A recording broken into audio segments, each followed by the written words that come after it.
Hello everyone, and welcome to Boldly Go, Drinking, a product of the Wednesday Night Gentleman. This is a show dedicated to talking about and reviewing the latest Star Trek episodes as they come out. Today we will be talking about Absolute Candor, Season 1, Episode 4 of Picard. As a warning, this show is full of spoilers, so consider yourself warned.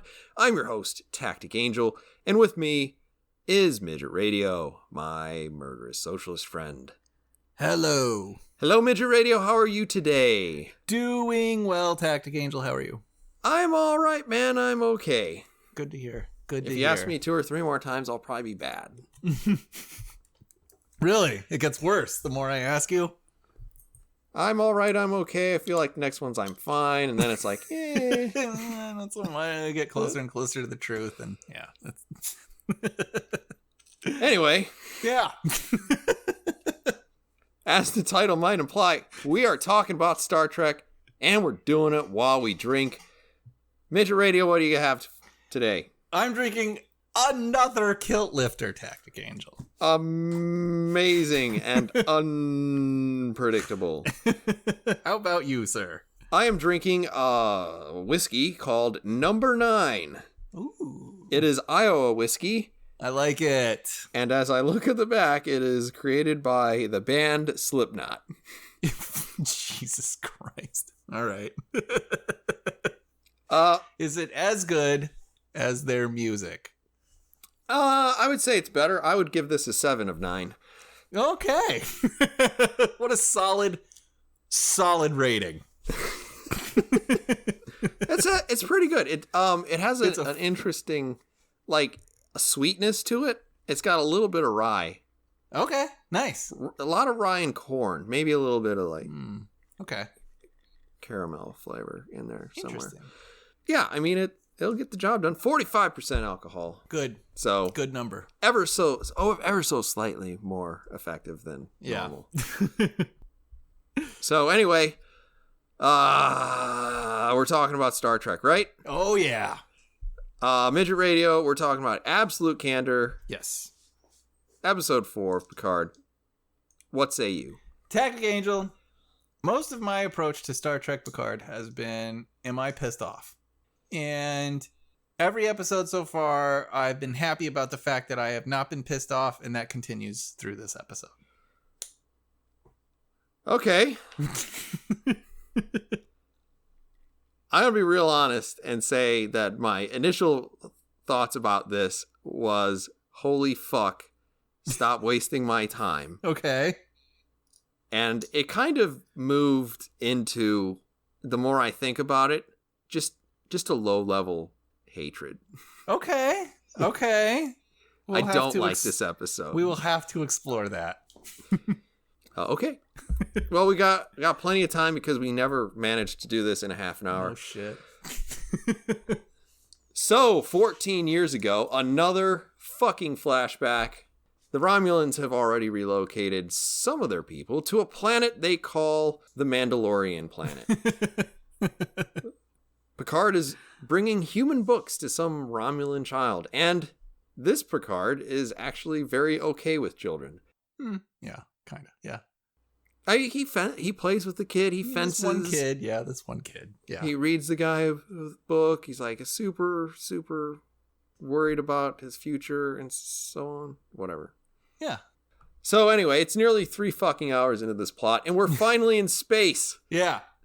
Jurati has a lot of thoughts, probably a quirky attempt at character, though she recently murdered a man and seemed kind of worried about that at the time. Today, she's plucky and eager to annoy Rios, and probably everybody who's watching. Okay. Rios is reading a paper book, gasp, about the existential pain of living with the consciousness of death. The book actually sounds like it'd be something I'd be more interested in than this scene. Okay. In any case, any takers on the odds that Rios is going to die by the end of this season? No. No way. I think this is what they call foreshadow. Nah, still Star Trek. Okay. Elsewhere, this tiny ship has a holodeck because of course it does. Yeah. It also has an emergency hospitality hologram. Yeah. Serious question. What kind of emergency is solved through a hospitality hologram? I mean, it's just a hospitality fucking, who cares? No, it's an emergency hospitality hologram. I don't care. My guess is it's going to be Andorian blue ball syndrome. Oh, okay. But no other guesses there. Yeah, how do you tell? Okay. In any case, Rios hates the fucking hospitality program. So, probably a fairly strong case of self-loathing here, since he seems to despise all of the holograms. Right, it's kind of weird, but yeah. The purpose of this scene seems to feel like they're trying to cram a whole bunch of exposition into one scene as physically possible, and in a setting that maybe they still had available to them, and that they hadn't already tore down from other sets. Makes sense. When we finally get to the Mandalorian planet, we find it's surrounded by a green shield, because green means Romulan. Yeah. Picard does go down to the planet to try to get some help. Things suck. The kid hates him because, once again, Picard kept someone out of his life. Yeah. And actually didn't bother to check in on this orphan child that apparently he did care about 14 years ago. Yeah. Turns out, though, Picard actually just gave up. Yeah. Which is a pretty hard thing for me to imagine. Okay. I mean, they kind of set it up last episode, but still like to just be like, fuck it and go, whatever. Yeah. Apparently no one else in the entire Federation was virtuous enough to do anything about it, until maybe the story morphs in the next episode again. Anyway, the kid is a samurai elf now. Yeah. He won't help Picard, so Picard leaves. Yeah. Our 90-year-old protagonist, therefore, goes looking for a fight. Kinda, yeah. He gets in, of all things, a sword fight. Yeah. With a man who's 3 times his size. For a second, yeah. Successfully straight up blocks a strike with his sword, even though he's 90. Yeah. It is also my understanding that Romulans and Vulcans are stronger than humans. Yeah. And then he throws down his sword. At this point, the kid shows up, chops the guy's fucking head off. Yeah. Which is actually, I believe, the first time we've gotten to see somebody decapitated in Star Trek. Yeah. Though, it might be the third time we've actually seen a decapitated head. True. But at least this time it's not a baby. Thank God. Following the fight, they beam up. Picard yells at Eleanor for saving his life. They get attacked by an old school Romulan bird of prey, because we have to have a space battle in every episode too. They seem to be just trying to dodge and weave and not actually fight back. I'm not sure, whatever. A fighter comes out of nowhere, shears one of the nacelles off the bird of prey, and then is damaged somehow. Our quirky bunch of outlaws debate whether or not they should help somebody who just saved their lives. Yeah. They decide, yeah, okay. And it turns out to be 7 of 9. Do you see what I did with my drink? Yes.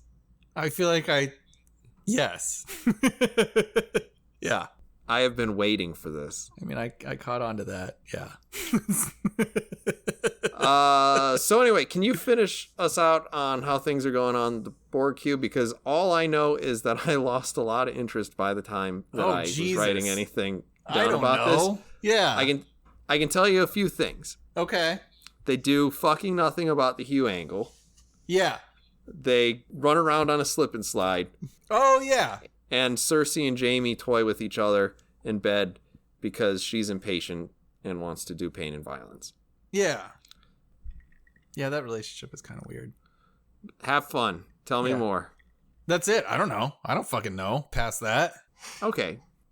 Well, I think I got us through the plot in record time. Yeah. Yeah, I'd say that is what happened in this episode. Yeah. I don't have a problem with any of it. And I like the fucking nun assassins, whatever. The Romulan nuns. I like all of that. I'm into it. Okay. So, yeah, I don't know. You have a bigger problem. You have a problem with this episode. So elucidate. So, okay. If we look at the season-long arcs, okay, essentially what they try to do in most cases is take an hour and a half or 2 hour movie and make it 10 hours long. Right. And it occurred to me as we take a detour to this planet, and I was like, I'm finally going to get to see Bruce Maddox. Sure. Yes. Yeah. We're going to start doing things. And it's like, no, we have to go get a space elf. Yeah. He's got to get in a sword fight and chop somebody's head off. Yeah. Oh, God. And it's, okay. It just feels like this is shit that would normally happen in the first 20 minutes of a movie. Yeah. Okay. And we would be on with a plot. Yeah. And at this point, it's like, well, they're like feeding this to us piecemeal. It's so formulaic. It's like a Matt Fraction sort of. You don't even know what that means. But no. Okay. What was it? He said like every issue of his Hawkeye run started out with what, like fucking hell. Oh yeah. There's like some ironic little, fucking, it was annoying. Really formulaic. Yeah. And so every one of these has started out with a flashback. Yeah. And they're like just waterboarding us with this backstory. And you're just, God, just spit it out already. Yeah. All of the exposition is always like isolated to like one scene in a show. And we always have to have at least one fist fight or melee combat. I'll just say one melee combat because we had a sword fight in this one. Sure. And we always have to have a space battle. Yeah. And so it just feels like it just feels so repetitive. So all right, and we're 4 hours into this, and we've just maybe, for the love of God, hopefully gotten the crew together. Yeah. Yeah. Jesus. It's fine. These are fine. This is fine. I don't really have an issue with this critique. But again, we're talking about Star Trek. So I'm going to push back and claim to you that almost every episode of Star Trek The Next Generation is, here's a thing we don't understand. Oh man, how are we going to get past this? Geordi figures it out. If we don't figure it out, we're going to all die. Oh, how about this thing that like has a 1% chance of working? Guess what? It worked. End of episode, moving on. TNG is fairly formulaic. No, TNG is formulaic, but a lot of Star Trek shows can be pretty fucking formulaic. But imagine stretching that formula out over 5 times its natural runtime. I don't really care because you still have a bunch of like shitty episodes of Star Trek. So it doesn't really matter to me. I still like these characters. I still like Patrick Stewart. I like the Romulans that live in his house. The crew has become. I'm fairly interested in the crew. I generally like the additions to the Star Trek canon that are being made here. I don't have any issue with what they're doing with the Romulans as a society. I like that the Romulan Empire is less monolithic now. Well, it's not the Romulan Empire, it's the Romulan Free State. But that Romulans in general are less a monolithic culture than they have been. I like that we're seeing some development and some diversity there. So yeah, I'm not saying that your critiques are illegitimate, but I still maintain that they are no worse than what we've seen in the Star Trek we love. So, okay. I'm not sure which one of the crew are you really, or which ones of the crew? Because there are several crew members at this point. We got Eleanor. I'm fine. Yeah, I'm fine with her. That's a dude. Wait, which one is? Oh, the elf. I'm all right with him. We've got Agnes Girardi. Okay, yeah, her, the Daystrom scientist. Yeah, right? She feels a little inconsistent from the last episode for me. But I mean, Jesus. I saw 5 minutes of her. She must be the exact same 5 minutes over and over. Like, it seems to me that she had like a very normal reaction to like murdering someone. Sure. And now she's just like, she's moved on, or she's trying to avoid it maybe. Okay. God. You want to see her like in a corner killing herself over the fact that she just killed, come on. I'm not there yet, but I may take you up on that. Okay. We got Rafi, which you hate. Yeah, I don't really like Rafi. She was less annoying in this episode, but I'm not a big fan of hers in general. I like Rios, so I don't. I like Rios too. Yeah. I think he's got something interesting happening. Yeah. He's the guy who has the most happening at this point. Yeah. I don't know. I'm not really sure if the whole I've got 1,000 emergency, not emergency holograms. I keep wondering, like, because he's like, it came with the base package or whatever. It's like, what does the install package look like for a fucking hologram assistant suite? I'm just wondering how many different kinds of holograms are there. And did they just, like, is the base package, they just take on your, like, the ship owner's persona or identity or whatever? I don't understand how that works. So you could have a custom one and make them all look different, but that's going to cost more. It's weird that this is the world building that you're into, but okay. I mean, I'm curious, because it's weird. It's weird to have a bunch of assistants that look like you. Why the fuck would you do that? But so I think they're trying to get at something because he's got all these people who look like him and he hates them all. Yeah. Self-hate. Yeah, I mean, yeah. He's clearly upset about his life and he's reading a book about death.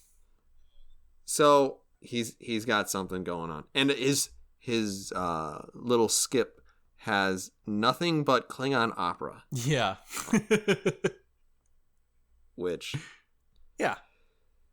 For better or worse, we don't get to see. Yeah. I don't give a shit about Dodge, and I don't really care about Narek either. Yeah, I mean, that is all straight up plot. That's just plot stuff. Yeah. I didn't like that we didn't get any Hugh here. Now, we do have plenty of time. Yeah. But it just kind of felt like maybe they brought him in so they could be like, look, Hugh. I still like it. I still kind of like it. I don't know, and I have no good reason for that. But I do like that Hugh is there and playing a part that could literally almost go to anyone. It doesn't have to be Hugh. But it is Hugh, but it doesn't really have to be at this point. I just think making him a patsy of the Romulans. A willing patsy. I don't know that that's what he is. He said he's being exploited by them. He's talking about how they see him as both kind of a person, but also essentially a resource. That was actually an interesting, perspective for what I guess a reclaimed Borg would be. What kind of status they would have in the society that exists. It's weird. And I kind of liked that perspective. So it's like, yeah, I'm a I'm a person, I'm largely independent, but I mean, I'm clearly a use to them, and it's just this weird kind of line that's being straddled. I think calling him a patsy is unfair. That's too black. That's too fucking black and white. That's too strong of a word that people use commonly to degrade other people. It's too black and white. That's all it is. It's too fucking black and white. Okay, well, I will write an apology letter. You should. Dear Star Trek Picard, stop wasting my time. Signed, Tactic Angel. Yeah, good. I'm sure they will listen. I mean, I didn't get much out of this other than a little bit from Rios. And of course, we're all happy to see 7 and 9. Oh, yeah. And she's part of the Fenris Rangers who, I don't know. I guess they're like a Final Fantasy VII fan group or something. I'm not really sure. I don't know. They seem to have ships with lasers. Yeah. Space battle. Yeah. We didn't used to have a space battle every episode. I mean, there are quite a few episodes with space battles in them. This is honestly like the first one that I remember in this series mattering to any degree. We've had the attack on Mars in the last two flashbacks. Oh God, I guess if you consider that okay. Stuff blowing up. Sure. We've had flashbacks to the same battle. Yeah. We had one in the first episode. I'm going to think what it was. Yeah. We have had a space action sequence and a physical fight sequence in every episode. So none of this is interesting. None of these critiques are interesting to me. I have to be honest. We have explored no ideas. We've asked a whole bunch of questions, and we're just done. getting the crew together. I don't know. I don't know how. That's fair, but I think what's being added to the Romulan Empire is interesting enough from a Star Trek perspective. I think all of that is interesting enough. Tell me things that make me happy about this show. I don't know what will make you happy because you're fucking focused just tell on me what you she did a kung like. fu kick and that's bad. I am not saying that this is particularly even great Star Trek, Tactic Angel. I've said from the fucking beginning, and I feel like you were on board, and now you're drifting away from the fact that when we have new Star Trek, what we would like for it to do is be decent. I think this is better than decent, and that's it. That's it. I don't think it's particularly amazing so far, but I enjoy what I'm watching. It feels enough like Star Trek. I like what's being added to the world of Star Trek for the most part. I like what's being done with the Romulan Empire. Is it the measure of a man? Fuck no. Is it in the pale moonlight? No. But it's not bad. And that's great. I like that. It's not Star Trek Discovery. Holy shit. And I think all of that is great. And maybe it will become more interesting. Maybe we have to wait all 10 episodes before we have something like, wow, there's actually some real fucking meat on this bone. But even if there's not, I'm still okay with it. If this is Star Trek Voyager Season 1, that's okay with me. And I'd say so far what we have is better than that. If this is Star Trek Enterprise fucking Season 3, I would generally be okay with it. Ah, man. It's not great, but I'm not pissed off. That's it. So, I think, we agreed on this, but, we also agree that Star Trek is supposed to be at least mildly intellectually challenging. Yeah. And there is not this. If there's anything, it's really thin and it's taking its fucking time. It is taking its time. Yeah. Yeah. And I still feel like I think the android issue is still an interesting issue. But again, we might have to wait all 10 episodes before that gets fleshed out more. And I'm okay with that. I don't care that it takes more than one episode to do that. But yeah, I mean, what we've seen so far hasn't been bad at all, I don't think. I think, first of all, I feel like they're playing a little fast and loose with what's going on. And I think maybe part of that's because they give you false impressions in each episode. Okay. Particular to the whole Romulan evacuation issue. Yeah. In the first one, we're told, we have to save 900 million people. And it sounds like we definitely saved 900 million people. But for whatever reason, the Federation didn't want to do it. Yeah. And we got it done through some sort of Dunkirk-like action. Sure. So an armada of civilian ships came to the rescue of the Romulans, even though the Federation didn't really want to help them. You're like, okay. Yeah. That makes sense to me, that if the Federation was like, yeah, fuck it. Yeah. That there are enough good people in the Federation that they would care to save the Romulans. Sure. And then it starts to change a little bit, and it's like, okay, well, maybe we were supposed to be helping them because we were building this fleet, and it got blown up, and then there was a reserve fleet. And we were like, we're going to use the reserve fleet. And Picard was like, nah, that's not good enough. And then they said, no, you can resign if you want. Yeah. This is all we're going to do. And then I guess the Federation was just like, meh, who cares? And nobody else in the entire organization was like, I'll take up that task. Okay. So in this one we learn, it wasn't at all like Dunkirk because nobody helped. No. There was a point where Starfleet was helping. Uh-huh. And then Mars, and then nothing. And that's I don't understand. No, explain to me what you think happened. No, I don't know what happened. I don't know exactly what happened. It sounds to me like Starfleet was involved, and then they were like, fuck it, and then maybe there was more like a civilian fleet that was helping out. I think that's about as complicated as it is right now. So you still think there was some additional stuff after? I feel like that's, yeah. There's even a line in this episode, I think, where Picard talks about his decision to tender his resignation to Starfleet, where he even says, I let the perfect be the enemy of the good. Yeah. Which is very self-aware. And again, I think is actually really good writing and very true to Picard as a character, that he would maybe be a little bit obsessed with the ideal and pursue that, and then get upset and mad that when that didn't happen. But still, because he's Jean-Luc Picard, be fucking self-aware enough to reflect on that, and come to that decision. Don't you think that's a little transient though? Because like we see in the first episode when he gets triggered with the reporter, yeah, he's patently angry and he's still saying Starfleet sucks. Yeah. And like, okay, if you're a character that consistently believes that what happened was you allowed the perfect to be the enemy of the good, then where's the realization? He's not somebody who can... I don't know what it is for you to be a human being, but it's not like he came to that decision and was just at peace with it.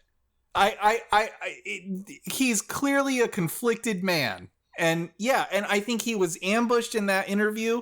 I think he wasn't prepared for it. I think maybe a lot of those old feelings came up, and that's what caused that outburst from him. But like, this is a person. This is a complicated person. This is what it is to be a fucking human. I feel this way. Maybe I fucked up, but I still fucking feel this way. But maybe it's fucking wrong. Like, to go back and forth and to not just land on, well, this is all it is and this is who I am for the rest of my fucking life. Like, he's more complicated than that. And I think the writing reflects that. And I think it does it really well. I think it's completely unreasonable to ask for, oh, well, he said this, so anytime he violates it, that's completely out of character. Like, well, now we're not talking about people anymore. We're talking about fucking robots. Okay. And we've talked back and forth about this, and at different points, you have been on the other side, and I have been on your side, essentially. And then... Okay. I'm not really sure that this is explaining it well. Essentially, sometimes I am more positive on this show than you. Right? We saw it last episode with yeah, sure. On certain aspects, yeah. Certain aspects, Rafi. Yeah.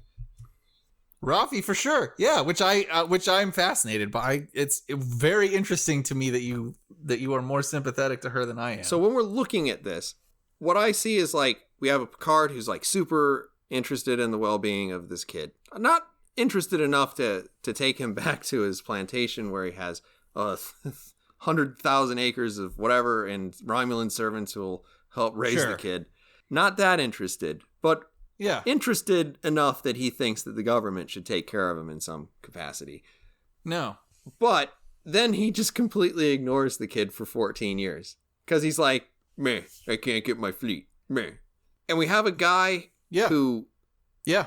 Like, I don't know how you resolve caring about a person and then decide never to talk to him again because, well, the government did something I didn't like and I lost my job. And that seems weird to me as a human being. Yeah. No. How many people have you lost contact with that you fucking cared about because they live in a different state or whatever? Come on. This kid lives on a completely different fucking planet.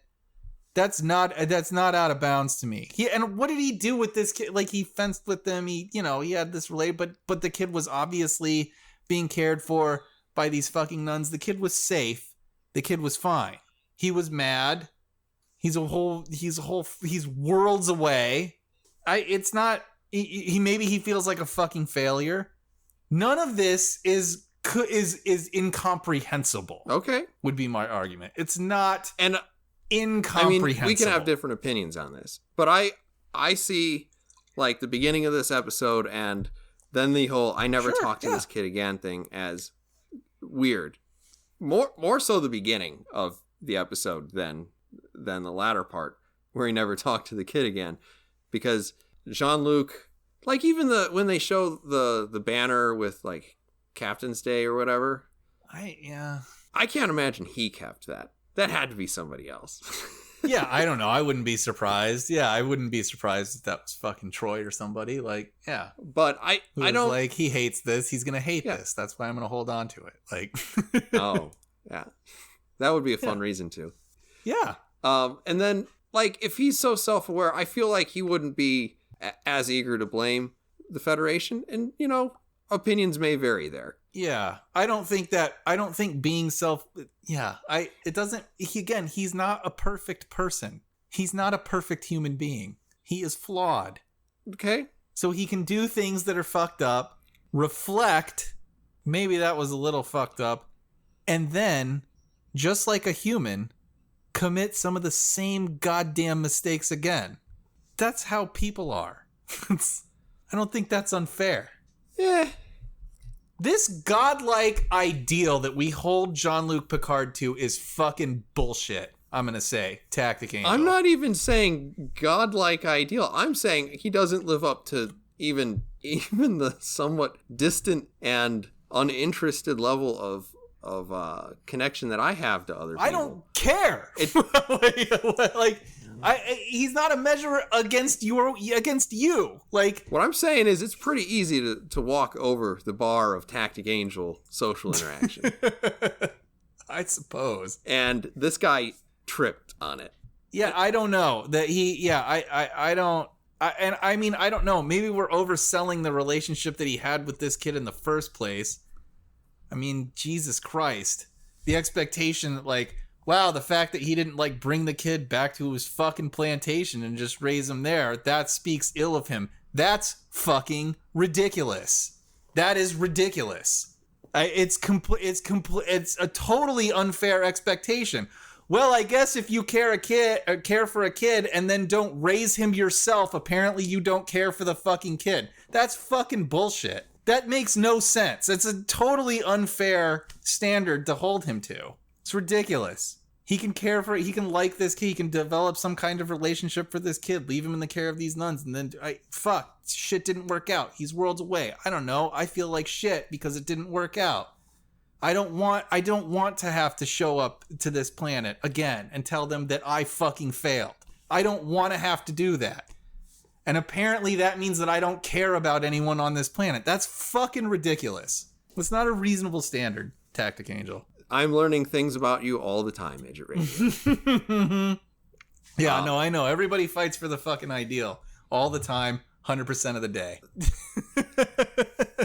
You do not have this expectation of anyone. No, I think except for Jean-Luc Picard. No, there's sort of like, when somebody's going through something that's fairly profound, and I would describe that as like your sun is going to explode. Even the less you know them, the more you're willing to do for them. Okay. To the point where if you see a stranger who's in a completely terrible situation, you will put yourself out in order to help them. Right. And it just... Did he not help the kid? I don't know what your argument is here. Did he not help the kid? Because it seems like to me he helped the kid. The kid was safe. Yeah, he got the government to take him to the planet. And he got a group of nuns to take care of this kid. That's what happened. That's what happened? Yeah. The nuns took him in. He made that fucking happen. He made that happen. Yeah, he talked to them about taking in like, he's a boy. No, it's bad. He has a penis. That's bad. And we saw that in this episode. Yes. He talked to head nun about this. I don't remember. I know he's a boy. He can't be. He has a penis. That's a real problem. Like, but if you can work it out, like, that's very regressive for a Star Trek show today. I mean, well, what are you gonna do? It's Romulan nuns. What are you gonna do? It's fucking bitches. Bitches. You know how bitches are about gender. But some of them. So, are you trying to say that these Romulans are TERFs? Yeah, that's what I'm trying to say. I don't even know what that means. It's something about something radical feminist. It sounds like internet stuff. It is. Care. You're on Reddit. It sounds like internet stuff. That's where these people are. It's true. I follow the X-Men Reddit, but yeah.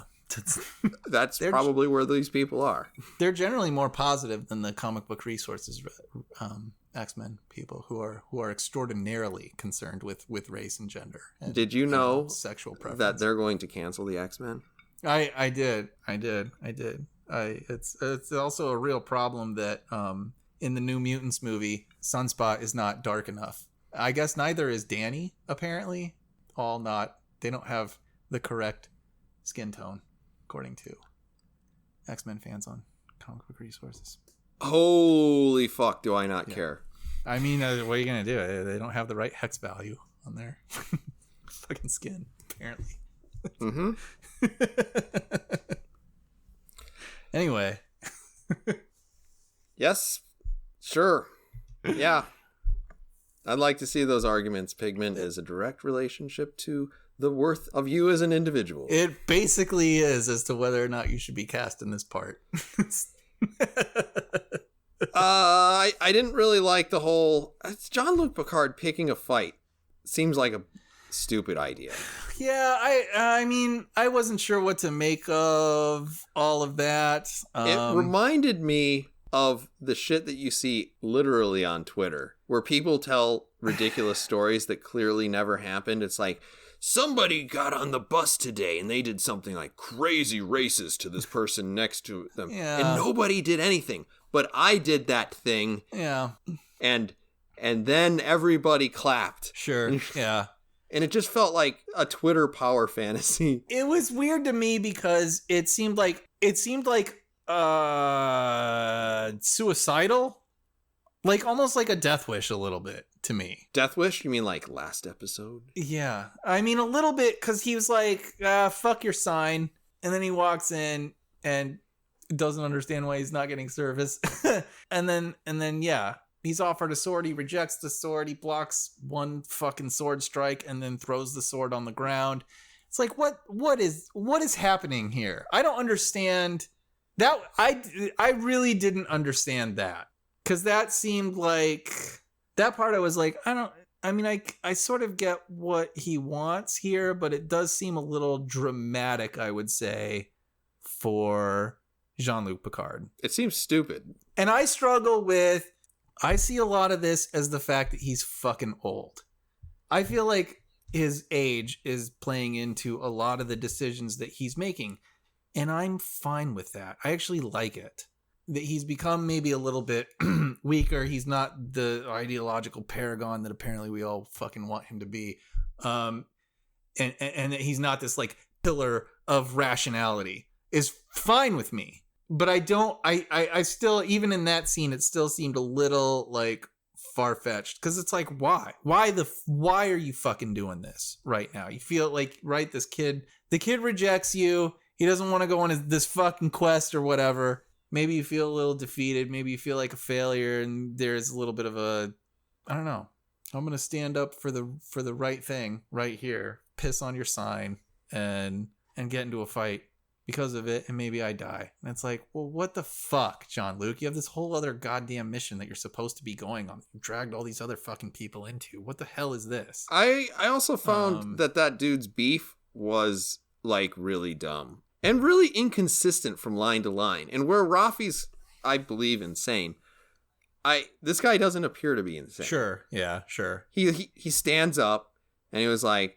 I was a senator. Yeah. And apparently now that I don't have a lot of material possessions, even though that's not a big thing in Star Trek, now I'm pissed off that I don't. And so I'm angry at you. I remember when you showed up in the Senate. Yeah. I wept tears of joy that you were willing to save our people. Sure. But then it was like, if you didn't come to us, that we would have been able to save ourselves. So I want to sword fight you. So I thought it was kind of it was slightly more interesting, I feel like, than that.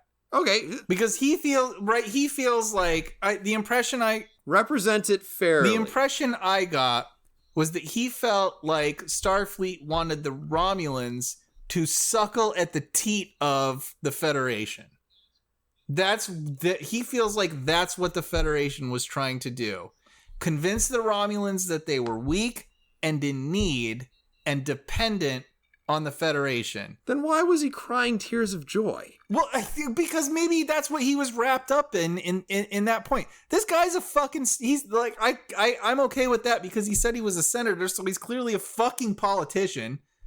So he's making a statement that maybe appeals to the masses. That the Federation's going to come in and save us, and we're going to be okay, and everything's going to be fine. But what the fuck? Their whole reason behind that is actually dark and nefarious, and we realize that, and they're dicks, and yeah, I'm okay with all that. Okay. I mean, it makes enough. It's not like completely irrational. It makes enough sense that I don't think any of this is out of bounds, and I would push back against you on some of this. I am trying to be very open toward this show. I'm trying to be very open too. I don't know about that.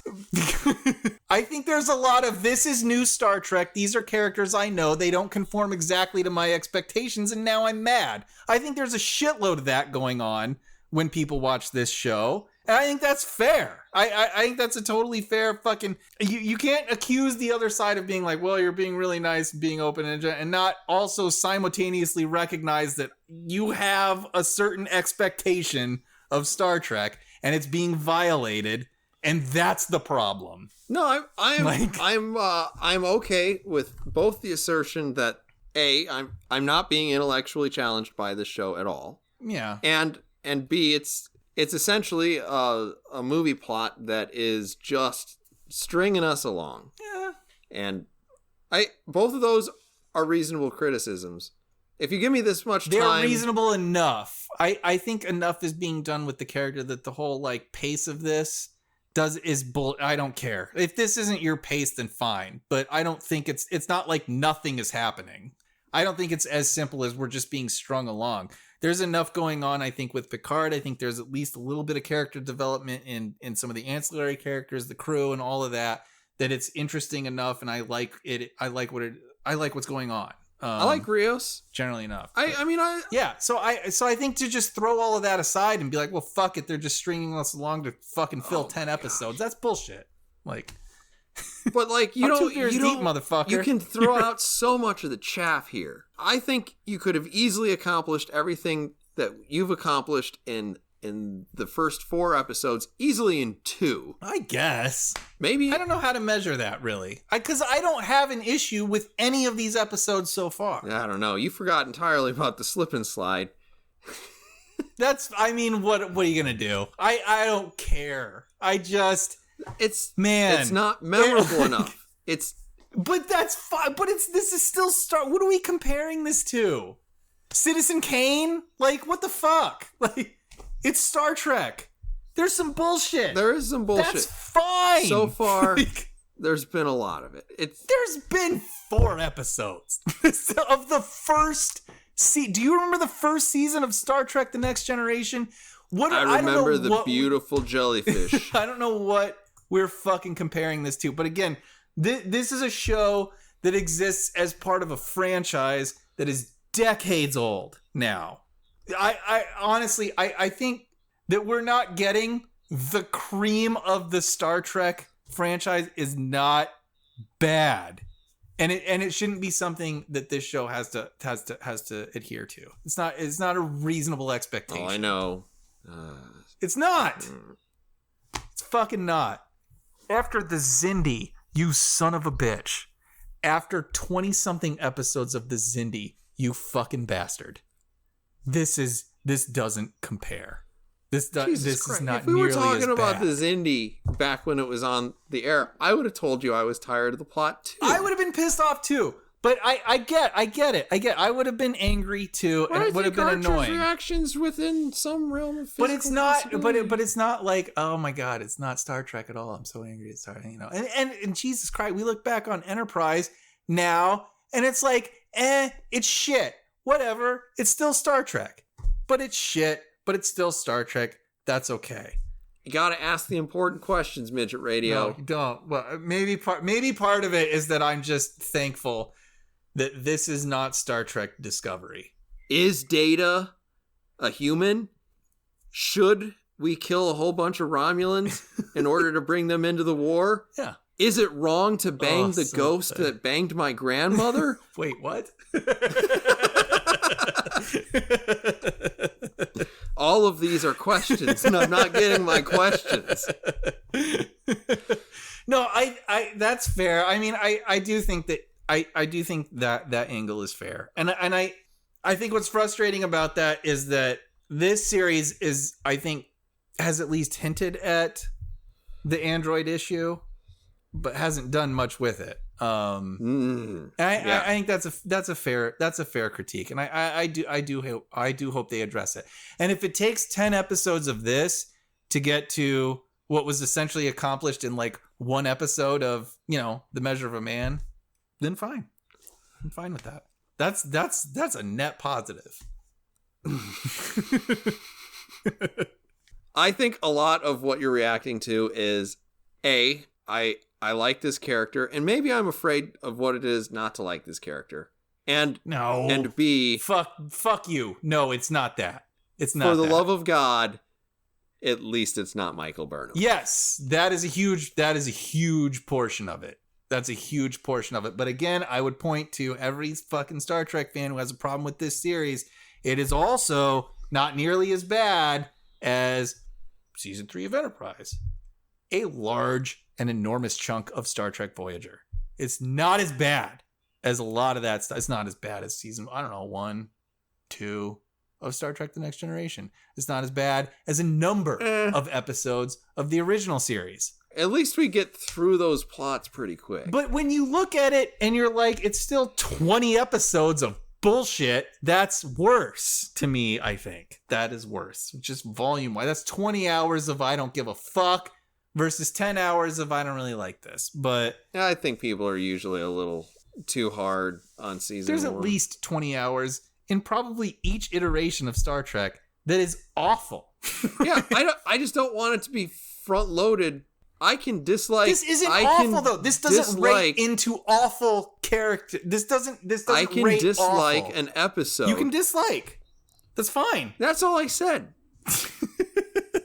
I dislike this episode from reasons that I have outlined, and you said we're fair. And we keep arguing about it. Well, that's what we do when we talk about Star Trek, you fuck. Do you have anything else that's substantive? No, I don't know. I would go down the world building questions, but I feel like we can probably agree that nothing got answered. Nothing was really answered. Yeah. I do have one question, though. Okay. Agnes Girardi, tiny eyes, she's a 10. Or enormous she's face? A straight up 10. You're a fucking madman. In any case, that has been the Wednesday night, gentlemen, on the latest Star Trek Picard episode. Thank you, everybody, for joining us on this not-so-brief trek. Think about hitting that like or subscribe button, or join us for some more treks in the future. For now, it's time for us to boldly go. We'll see you on the next one. Bye-bye.